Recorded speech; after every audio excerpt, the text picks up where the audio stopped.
আমরা মুসলমান বাপ, আমাদেরকে আল্লাহ ইমানের দৌলত দিয়েছে, আমাদেরকে আল্লাহ কালেমার দৌলত দিয়েছে, একজন শ্রেষ্ঠ রসুল দিয়েছে, একটা শ্রেষ্ঠ কিতাব দিয়েছেন, একটা শ্রেষ্ঠ ধর্ম দিয়েছে, একজন শ্রেষ্ঠ মালিক আমাদের আছে আল্লাহ।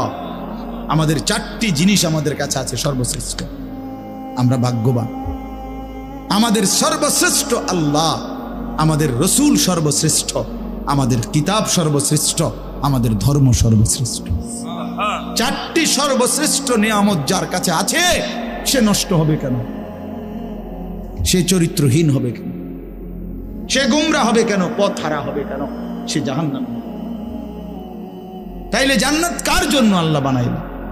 আল্লাহ বলেন, বান্দা বলবেন, বিশ্বাস করেন, কোরআন শরীফে আছে, ফাবি আইয়ি হাদিসিন বাদাহু ইউমিনুন। আল্লাহ জিজ্ঞেস করেছে, বান্দা 23টা বছরে আমি 30 পারা কোরআন, আমার সর্বশ্রেষ্ঠ কথাগুলো নাজিল করলাম, এরপরে এর চাইতে দামি আর কোন কথা বললে, এর চাইতে দামি আর কোন কিতাব নাজিল করলে তুমি বান্দা আমার কথা বিশ্বাস করতে?